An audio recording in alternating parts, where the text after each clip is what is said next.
Hey everybody, welcome to the Free at Last podcast. I'm Mick. And I'm Tammy. We're coming to you live from the Appalachian Mountains right here in the home of Eastern Kentucky. We are very excited tonight. We have a doozy for you. A doozy. And I don't know if our guest has ever heard that word before. Yeah, It's very Appalachian. yeah, a doozy. Or But that's about like up there with a barn a burner. barn burner. But yeah, not to get giggly, because we have a very serious topic to talk Yeah, about, and we talk about leaving the cult churches a lot, and her experience is just going to knock your socks off. She has an amazing story. yeah. And Miss Justine Lieberman, she is a awesome woman, and her story will definitely speak to your heart because when you think about a church society as we know it, you don't think things go on. And that's one thing that we do on the podcast is we kind of, we encourage people to speak up and speak out Yep. and, and not keep this stuff hidden because that's what leadership in a lot of this form of type of cult, they want to keep everything hidden, or they make you think you're the crazy one if you bring things up or you bring things to light and bring it to attention. And so she is a mighty woman, and I'm just excited to have her Yeah. tonight. So, ladies and gentlemen, without further ado, let's welcome Miss Justine Lieberman. Let me find her. Here we go. There we There go. we are. Hi, Hi. Justine. Thank you so much for inviting me. Well, um, I met Justine on TikTok, and the amazing thing about her story is not only did she come out of the cult, but she is also now an advocate, and Yeah. we will get to that. So I'm gonna step back for a second and let Miss Tammy ask the questions because Well, actually, we just kind of we talked last night in a pre-interview, and as we told Justine, we just kind of jump in. We just have a general conversation, and we let the Spirit of God lead. And we just feel like that there is someone who will be listening to this podcast that will be touched, that will be set free and delivered. And so we just want to start out with what is your history? What's your church history, and how did you get into what you now know as a cult church?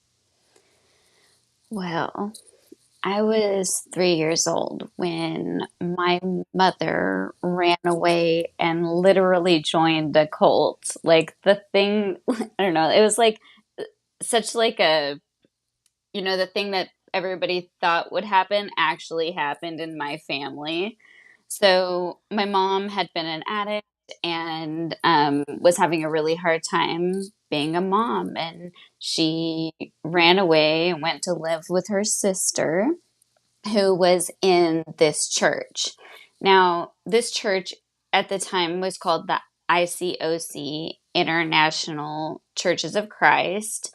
It still exists today, but there's now more offshoots to it because of, well, crime, basically. So we'll get to that later. Mm-hmm. But I was 3 years old when my parents joined. And so I don't have any memories of my life before the church. Mm-hmm. So when your parents brought you into this church, and a lot of people that we speak to, it's when you're raised up in it, that's all you know. And when you were so young, when you grew up in that, you just thought that was normal, that things that were said and done were just normal things. And so, when did you start seeing as an individual that something just wasn't right? I was pretty young when I started to recognize a lot of hypocrisy, I guess is the way to put it. Mm-hmm. So I was the kid who questioned. I was always, raising my hand. I actually read the Bible. My leaders would quote scripture, and then I would say, well, hold on a second, before that it said this, and then after that it said this. And like they were like, Justine, no, like it drove them crazy. They said that I Mhm. was rebellious and stubborn and arrogant and all of these things. But I had been witnessing hypocrisy for as long as I could remember. Mhm. I had been, okay, so trigger warning, but I Mhm. had been sexually abused. Several of my friends in the church were sexually abused. Meanwhile, we were in the most strict purity culture you could imagine. Yeah. So it was really weird because these are people we're supposed to trust. They're never supposed to hurt us. These things are happening. We're not understanding it. So I was pretty young when I started questioning and upsetting people. And see, that's wild because I remember right when we got in church around early 2000s, I remember the purity culture being, I mean, that went across like not just your denomination, but that was in like the Pentecostal denomination. So, probably, truth be told, it's like that was probably a cover word for to cover up everything that was going on. I think so. It, Mhm. with purity culture, so our church was they to this day will say they're non-denominational, but I would say that they're much closer to being evangelical, and they kept us on the shortest leash imaginable, Yeah. but always the girls and women were at fault whenever anything happened. So it was like if we made the brothers struggle by like existing, like we weren't even doing anything, we weren't Yeah. allowed to do anything. I wasn't allowed to like have shoulders there, like Yeah. so. Mhm. I if I was making you struggle, that definitely was a you problem. Yeah. Mhm. Yeah. But that's not what we saw. We saw that women were constantly being brought up on stage and shamed, Wow. but the Mhm. men weren't. I mean, yeah, the men might be brought up on stage, but the way that this church handled men who did like sexual sins was to like weirdly build them up, put them on stage, and put them in leadership, give them more Wow. responsibility, as if that would make them safer for us. It was so strange. Meanwhile, we were told that, if we dressed like that, laughed like that, acted like that, we would be kicked out. Mhm. So that kind of makes me wonder, like, because it almost seems like if, to me, if they exalt the people that do wrong, it's almost like a leadership where everybody knows everybody's secrets. And it's kind of like I'll be hush hush if you be hush hush, you know. I'm sure that's what's happened. And that's what we've seen, which is why we have lawsuits now, Mhm. because there is this like group at the top that is aware, and there's no way they couldn't be aware because we were constantly forced to tattle on each other all the time. Right. Mhm. So they absolutely knew, and I know that they knew because I have been I've been reported to so many times. And leadership was and is well aware of what was really going on and participated in covering it up, paying Mhm. people off. One of my friends, her family was paid off, and then they moved and left after she was molested. Wow. Wow. Yeah. So, can you tell us one of the stories you told us last night about one of the pastors that they corrected? You said they pretty much just moved to another church. Oh my gosh, but that happens so many times. I don't even remember which one I told you. But that is exactly what they do. So if you're caught in sin, if you're a man, you will be, it's called pass the trash. They'll take you and move you to a new region, but they will not warn the region what Wow. you've done. Wow, that's crazy. Yeah. This doesn't only happen, by the way, in cults. It happens in the school system as well, which is Yeah. horrifying. Yeah, we But Hmm. it happens a lot in these organizations, this church and the two sort of sister churches that all hate each other. yeah. Well, I guess if you're passing around the bad pastors all the time, you that would at least you know you'd have some trust issues at the very least. You would think, but because nobody knew, like, okay, I will give you an example. I don't think I mentioned this yesterday, but it's a good example. So there's this man named Jordan Ibarra. We have a lawsuit against him right now. He was this, and probably is, I don't know, but he was the son of leadership, very good looking, charismatic, and all the girls or young women were encouraged to, want a man of God like him. Hmm. Meanwhile, the church was aware that he had been sexually immoral with at least 20 girls and women. They Wow. knew he liked young girls. They knew what he was doing. And all they did was pass him from region to region, and in one case, state to state, where he ended up molesting a young girl who was like 13 years old. Wow. And Wow. everybody knew, well, not everybody, leadership was aware, Yeah. Hmm. but they Hmm. still put this young girl in danger, and every other girl. And worse than that, they had him lead the teen ministry, and he was on high school campuses regularly bringing girls to church. Wow. Wow. Like, it is infuriating. This is why we have a lawsuit against him. Hmm. And we're talking like, what, like, time frame are we talking about? Like, So from. this happened with the moving and everything with him. Hmm. The final time was in 2017.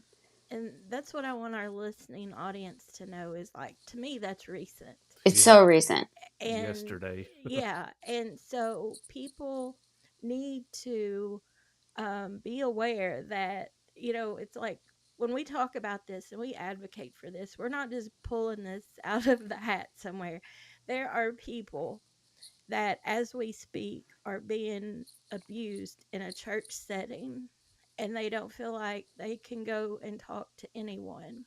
And it's happening in the big cities. It's happening in And our little hillbilly towns. yeah, in the It's smaller towns, big cities, it's all over. So when Justine is talking about this stuff happening, it's happening currently now. yep. And, I'm sure it happened decades ago, but no one ever talked about it. And it's kind of I think the neat thing I think about it now, I think God has made a way for people to have a voice through the internet Yeah. because it's like what they used to be able to cover up. It's like people have a voice now, and it's like you know, and thank God. Amen. Well, these churches are encouraging their Mm. members to stay off of the internet. Right. They I wonder call why. they call Yeah. this, like my blog and my TikTok, they call it spiritual pornography. And they, like, literally, I was just listening to a sermon because that's what I do, is listen to their sermons so that I can find proof of what they do. Hmm. And I was listening to this one the other day, and they literally were like, stay off of Facebook, stay off of Instagram, stay off of ChatGPT. I'm not sure what their reason was for that, but they were like telling people not to be there because we may have hijacked their hashtags and Mm. started using their hashtags with our videos. There you So go. Yeah. Getting the word out. Well, we're trying. We're Yeah. trying really hard because there's a lot of people who are being hurt right now, and there's a lot of people I care about who like are still stuck there. And Yeah. there's people who have been so indoctrinated that they are unaware that Hmm. um that they're even stuck. Right. And like we're just trying to be like maybe try critical thinking, Yeah. you know. But that's exactly what we weren't allowed to have. That's why I Hmm. was so rebellious, because I did think for myself and I did ask questions, and that is not what these groups want. They want sheeple. They just want Hmm. you to trust, blind faith, obey. And And it and I it couldn't do it. and it's what a lot of Hmm. people on the outside world doesn't understand, that if you have a heart for God and you trust your leaders, then your leaders telling you, well, if you want to love the Lord and you want to be in favor of the Lord, then you have to listen to every word I say. But Hmm. if you have a heart for God, of course you're going to want to, well, I better listen, or God's not going to love me, Well, and your salvation is being, it's like this dangling carrot. Yeah. So you absolutely have to listen and obey, because otherwise you go to hell. And I mean, I remember from my like the youngest ages, I felt not only responsible for my salvation, but I felt responsible for yours Wow. and everyone in line at the grocery store, my teacher, all the kids in my class. Like, I felt personally responsible for their salvation. And no wonder I have an anxiety disorder. Yeah. If you will share with us, it was very powerful when you were talking about when it came for you to be baptized um, in the church, and you had a revelation during that time. I love that you call it that, because I never, like, I had chills when you said that last Hmm. night. Yeah. Um, so one of the most profound moments of my life in the church was when I was 14 years old. The church leadership had basically taken all of my friends away from me because I didn't I didn't want to be in the church, because I obviously was seeing a lot of problems in it. And the way that they handled situations like that was to ostracize you. And so I was lonely and I was sad, and I ended up in a situation where I decided that, actually, I'll tell you the situation. I had pink. Okay, so I'd begged my parents for years. I wanted to dye my hair pink. That's all I ever wanted. And my parents were like, absolutely not. No way. Like, that's not happening. And then finally, the summer before my freshman year, when I was 14, they were like, you can dye your hair pink, but only for the summer. And I was like, yes, bet, done. So I was thrilled. And then that summer, my parents made me go to church camp, which I went to every year. But this year, I did push back. I didn't want to go because I wasn't allowed to hang out with my friends. And Hmm. at church camp, it was worse because they like intentionally put me in a room with the kids, the like the younger kids, which is interesting if I was such a bad influence. But anyway, they Yeah. intentionally kept me from my friends. And so I was like, kind of, not that I was like a loner, but like I just didn't feel comfortable. And anyway, one of the girls from the Inland Empire came running over to me and was like, so and so has a crush on you. And I was like, what? Like, we're really not allowed to talk about those things. Like, you're not Yeah. allowed to have crushes. It's purity culture.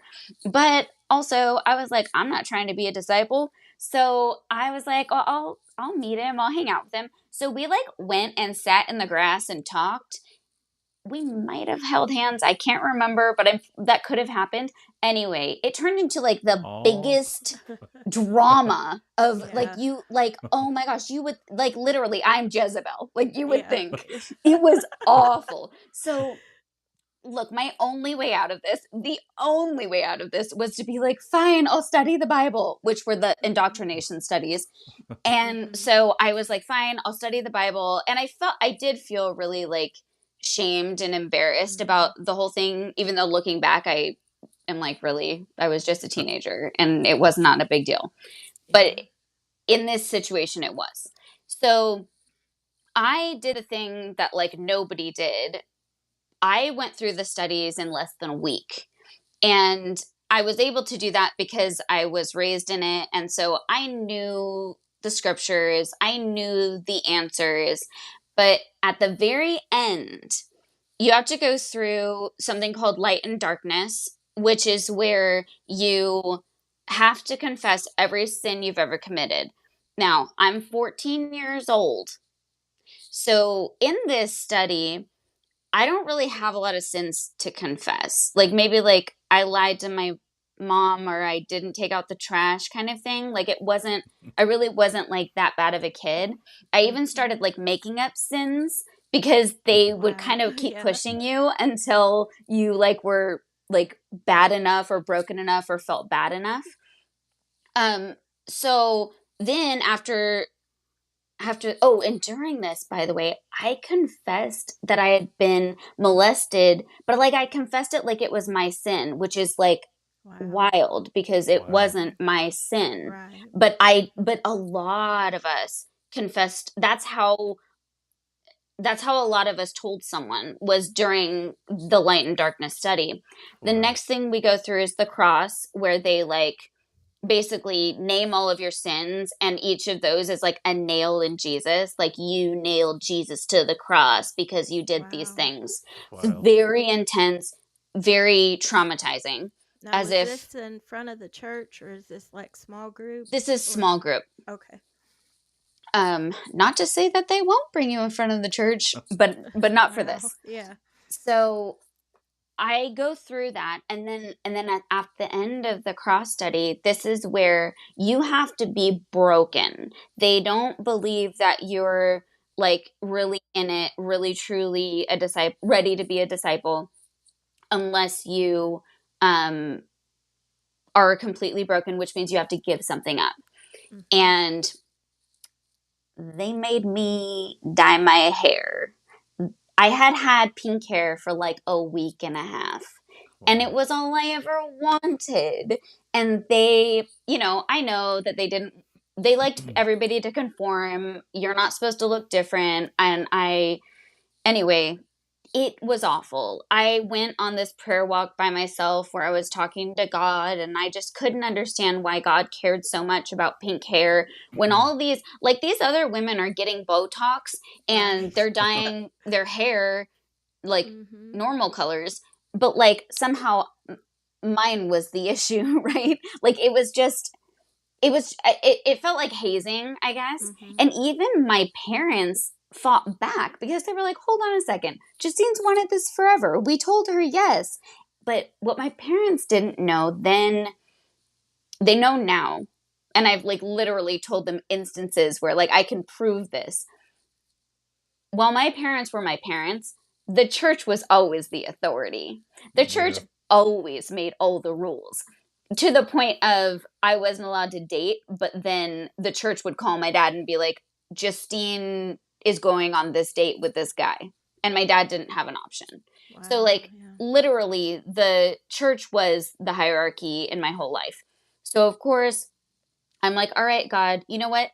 If this is real, if all of this is real, if this is what is going to get me to heaven, fine. My hair doesn't matter. I that was that's what I told God. And me and my friend, the same friend who helped me diet, her and her mom helped me undiet. Uh-huh. And then I went that Sunday.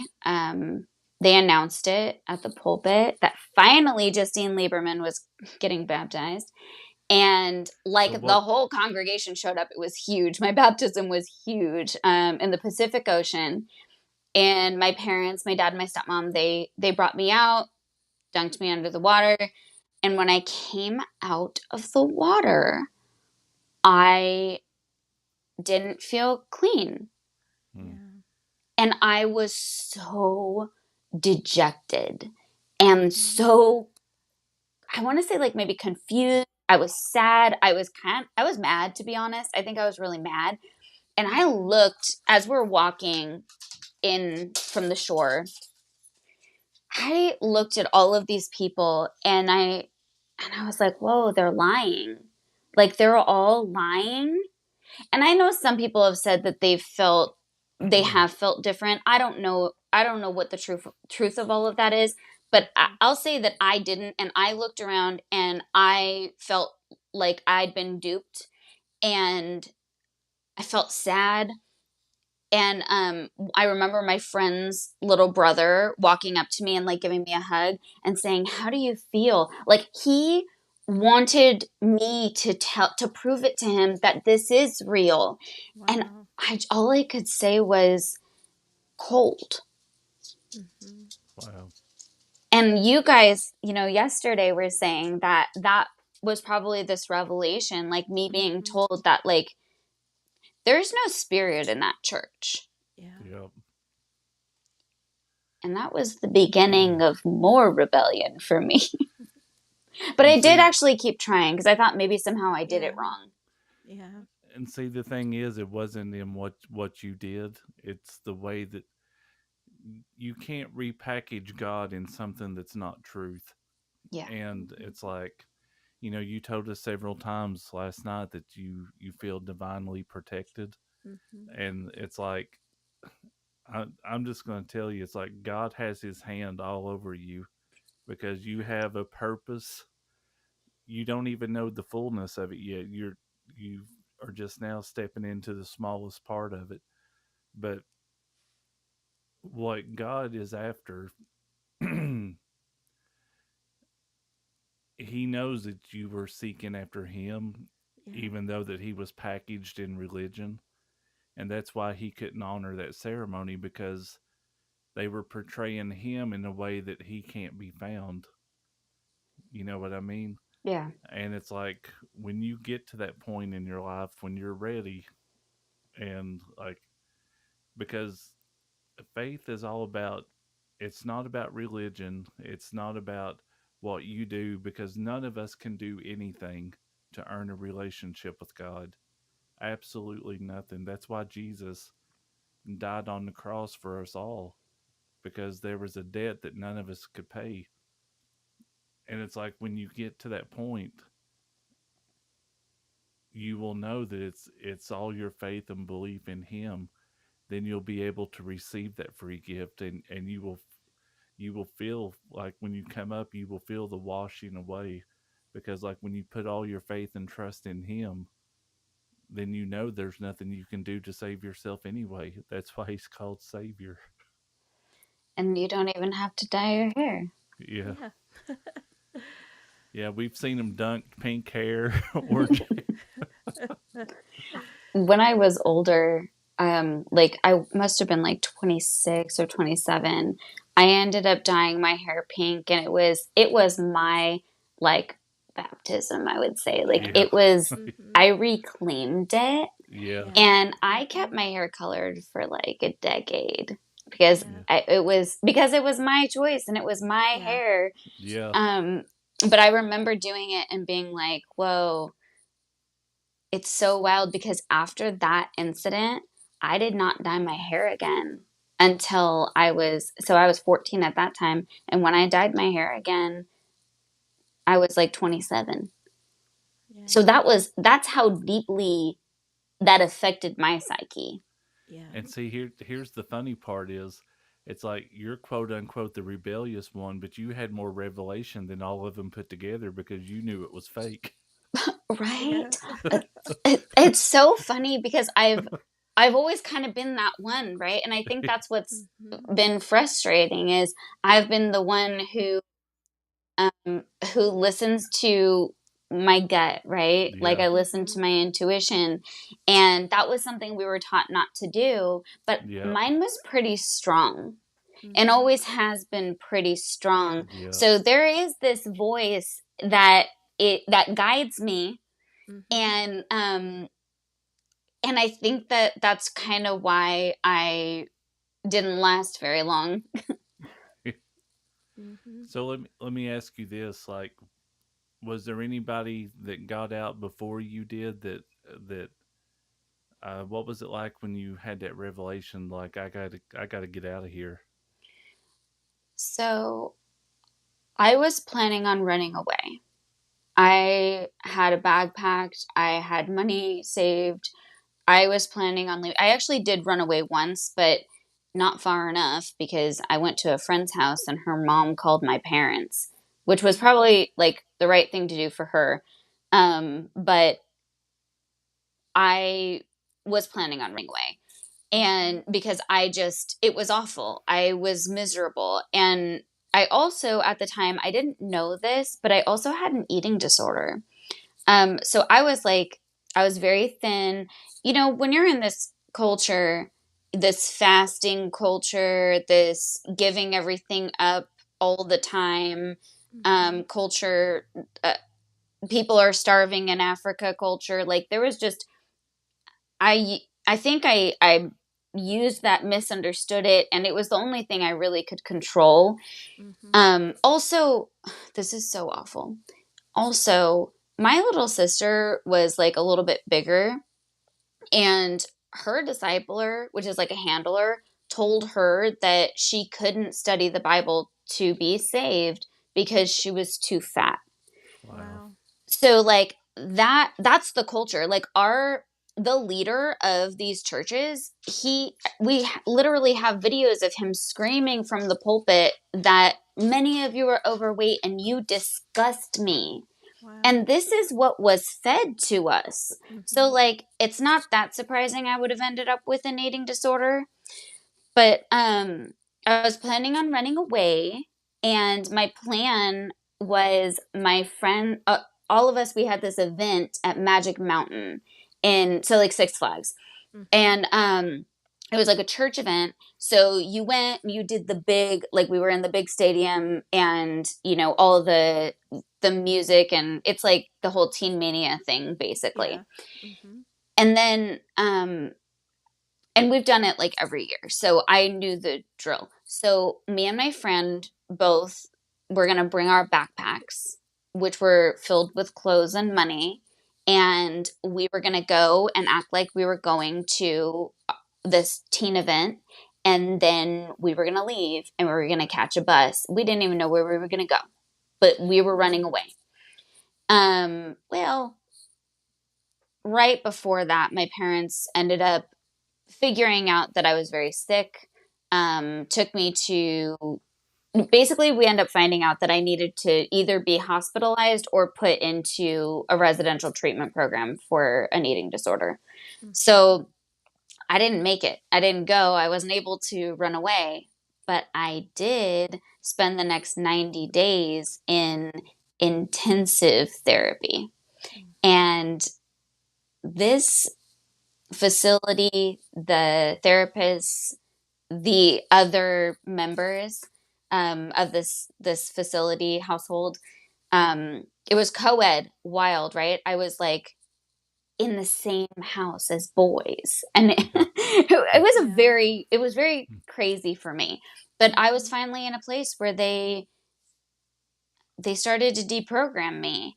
My therapist, she had been a part of a really intense church as well, so she clocked me immediately, and Wow. she just started doing her work, helping me to start to recognize that all of those things that I've been taught, that wasn't real. It wasn't from God. This was, it was about control. Just like, oh my gosh, wow, I just lost my, Mm-hmm. my headphones.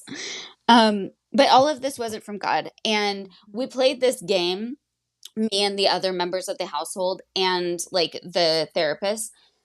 They would, like, so I would say something or do something, and then they'd be like, "Oh no, no, no, that's cult. That's not normal." So we Mm-hmm. had this like normal and cult game. So I would start asking. I'd be like, "Okay, well, what about this?" And they'd be like, "No." And then some things they'd be like, "No, that's totally normal." But we played this game for like 3 months of me Wow. learning what was normal and what Wow. was Mm-hmm. high control. So they really probably, when you came back, they really probably thought you was a problem child then. Well, I was not allowed to come back. So Oh wow. when I was in I was in treatment, and they do this thing, it's like family sessions, and it happens like every couple weeks. Mm-hmm. So my dad had come out for this family session, and this was the first time that I told my dad a lot of the things that had been going on. Now, it wasn't that I was keeping them a secret. It was that I thought they knew and that they were one of them and they were a part of it. Mm-hmm. My parents absolutely, like, they're some of the most kind, loving people on this planet. But still, because they were a part of it, I assumed that they were also sanctioning what was going on in the teen ministry. So I Wow. finally told him, and like with my therapist's help, and my therapist turned to my dad and she said, "You can never go back to that church. Your Mm-hmm. daughter's life depends on it."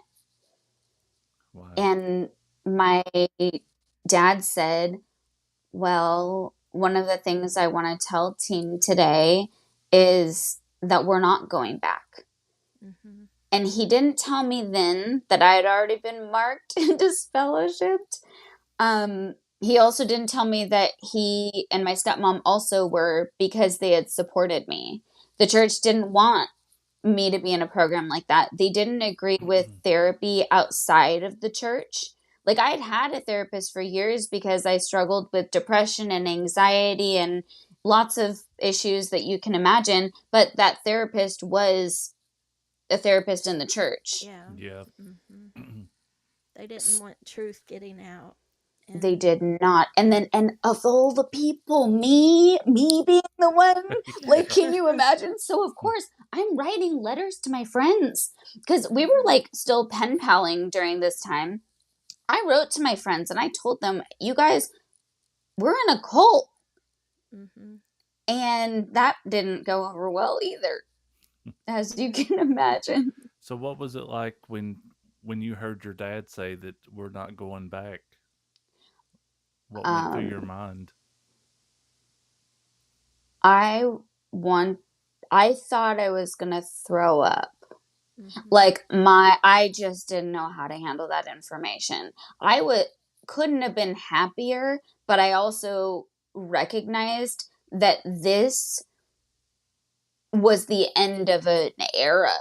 For Mm-hmm. It was the end. It changed everything. I didn't even know what all it would change, but coming from somebody, a family who went to church more nights a week than we didn't, I didn't know what life was going to look like, Mm-hmm. but I was really happy. I was so because I knew this was the closest to freedom. And my parents, like, they did change after. My dad says that um one day he had 300 friends and the next day he had 2. Wow. It really deeply affected my parents, and for Mm-hmm. years they couldn't even talk, like many years they couldn't even talk about it. Even like 12 years ago when I started blogging and was getting a lot of response, my Mm-hmm. parents were so not ready to talk about it because it was still just so painful. Yeah. Yeah. And have they since been able to talk with you or seek Yes. therapy on their own? Okay, so they immediately did find a therapist who had worked with someone else who had left the church. So Wow. they didn't have Mm-hmm. to like go back in and explain like we were in a cult. My parents did not call it that, and I don't know if they would now Mm-hmm. necessarily, but um they did find somebody who understood what we were in, and that was very helpful for them. But I Mm-hmm. would say time has been the biggest healer for them. And then Yeah. and also, like, I've never shut up is the problem. I never stopped talking about it because it Yeah. really, like, it has affected like every part of me. Right. I have trouble being in a church building.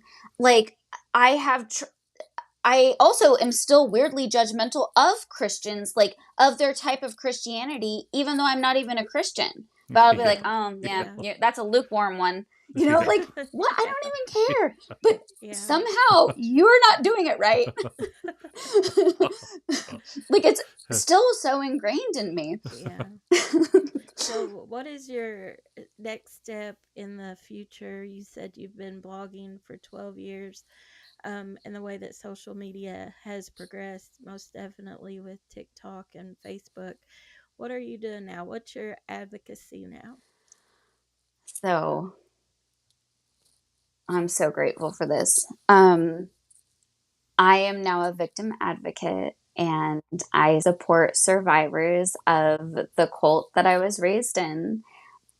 I write plaintiff statements for survivors of sexual abuse um, uh, that happened in these organizations. Mm. I'm working with an incredible legal team. We have, it's sad to say that we have a lot of plaintiffs, but we do. Um, we are exposing these churches. We've got 3 documentaries coming out. One of them is through BBC, another is through ABC, and another is private. It's going to be sent to like movie festivals, Yeah. film festivals. There we go. Independent. Yeah. Yeah, Yeah. independent. Mm-hmm. So we're exposing these organizations, and I get to be the person who, or one of the people who, like, kind of catches you when you're falling. And Mm-hmm. I've spent the last 2.5 years learning that it turns out I can write a plaintiff statement. It turns out I can support people who have had unspeakable trauma. I have become extremely close to these people. They feel like, we used to say bro and sis, but they Yeah. like actually feel like my little Mm-hmm. siblings. Yeah. Yeah. It's really special. It's Yeah. hard though. It's hard though. Oh, I yeah. have bad Mm-hmm. moments. I have hard moments, like bawling in the shower on the floor moments because some of these things are just horrific and it's hard to Mm-hmm. hold. Right. But Mm-hmm. it's so special because there wasn't really anybody who could understand when I was really grasping. I didn't fully grasp like how bad it was until I became a mother. Mm-hmm. Yeah. Then I was like, who would ever allow their Right. child to be in this? Yeah. Yeah. And a lot of people left when they had children because they had seen how they'd treated the teens and tweens and they were like, Mm-hmm. I'm not doing that to my And kids. I think that's an important part too. Like you were saying, talking about how your mom and dad didn't know the extent of everything that was going on. And I felt like we should say that to everybody in every church. Be involved with your youth group ministry Yeah. because Seriously. Yeah. just because you don't hear about anything that's happening doesn't mean everything could be okay. Yeah. We're not And allowed to talk about it, or we think you're in on it, or we don't understand. A big part is us not understanding because we trust you. We yeah, Yeah. you Mm-hmm. are you we've been taught that you're the only person or people that we can trust. So even Mm-hmm. if you're doing something wrong, we think it must not be that wrong. yeah, Yeah. And when Mickey and I were working with youth, that was something that we knew that we were called to together and that we were youth ministers together yeah. and we were never left alone with kids. And I always say that she's joined to my hip. Yes, as you she get should Yeah. be. you Yeah. you get both of us. We're a package deal. Yeah. I think that's really important. That was Yeah. definitely not something that was happening in our situation. Mm-mm. I mean, I spent alone time with grown men that should not have happened. Yeah. Wow. But, these were the men I was supposed to trust, Yeah, right? you looked at them as a father figure or a Like mentor. an Yeah. uncle. Yeah. A lot of Yeah. them, they were Mhm. like uncles to me. Yeah. And to be fair, a lot of them still are. Like, I still have good relationships, or maybe have developed relationships with some Mhm. of them as an adult, but there were some that was wrong. Like, Yeah. Yeah. absolutely Mhm. wrong. Yeah. It's not, I don't want to say it wasn't everybody, because it wasn't my Yeah. parents. It's just that the leadership had this rule that if you ever like went to the police and reported, like literally the leader said, if you report, you will be responsible for destroying the kingdom of God on Wow. Wow. earth. Wow. So, like, little children were being molested in kids' kingdom, and then the parents are being told, you can't come forward, you're going to destroy God's church. Well, that's almost Yeah. like the leadership putting themselves in God's position. Though they did. There was no spirit there. I'm telling you. Yeah. They didn't trust in God. They trusted in their system. They Yeah. Mhm. protected their paychecks. And that was another thing, is this was very much like money hungry. Yeah. We, like, your price of salvation was about 10% of your income, Yeah. Wow. you know, and it was required. Yeah. And so if you weren't, like, for me, I had to dye my hair, right? But Mhm. had I been an adult, they might have been like, you have to give this much of your paycheck. Like, that would have been the Wow. way that they were breaking me. That's what they did with a lot of people, because it was more about money and numbers than it Mhm. ever was about So spirituality. I'm sure they use the scripture, because where your treasure is, that's where your heart is. All the So time. Oh my so gosh. if your treasure's in heaven, you're okay.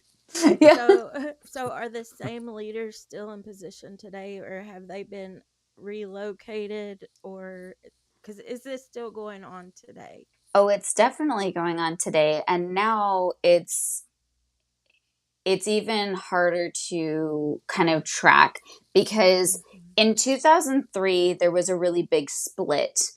Um, Most people, when they look at their lives, they're like, maybe before 9/11 and after 9/11. You know, it's Yeah. like Mhm. Yeah. there's Yeah. like these points. For Right. me, it's before the Henry Crete letter and after Yeah. the Henry Crete letter.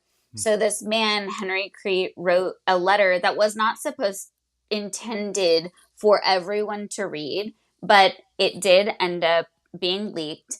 And it talked about a lot of the problems in the church, a lot of the abusive leadership.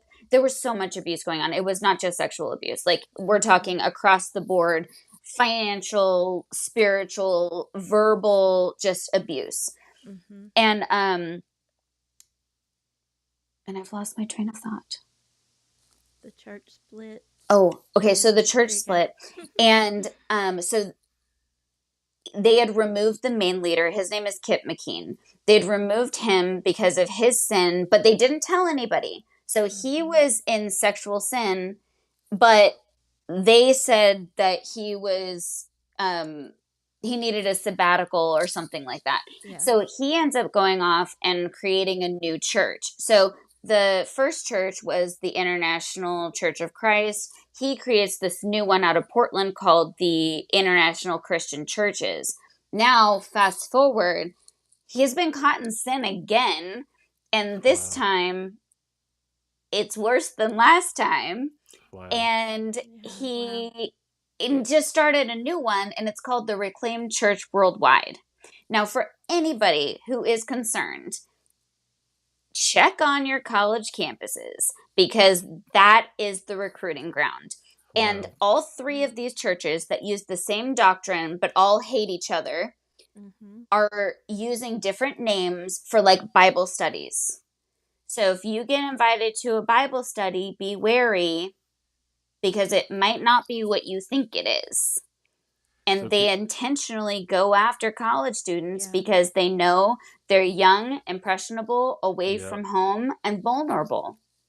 So could you repeat those names again, just Yeah. in case? Yes. the International Churches of Christ, the International Christian Churches, and Hmm. the Restored Church Worldwide. And if you Yeah. Google Kip McKean cult leader, you're going to find a lot of information. Yeah. Okay. Wow. So would you be able to do a part two sometime?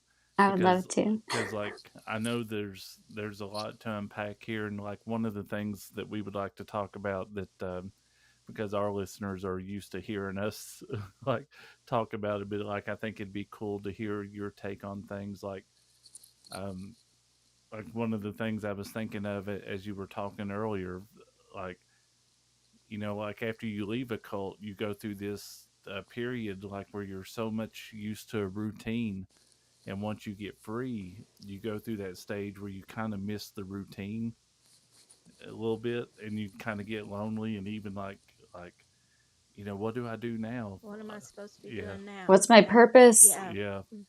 and Definitely.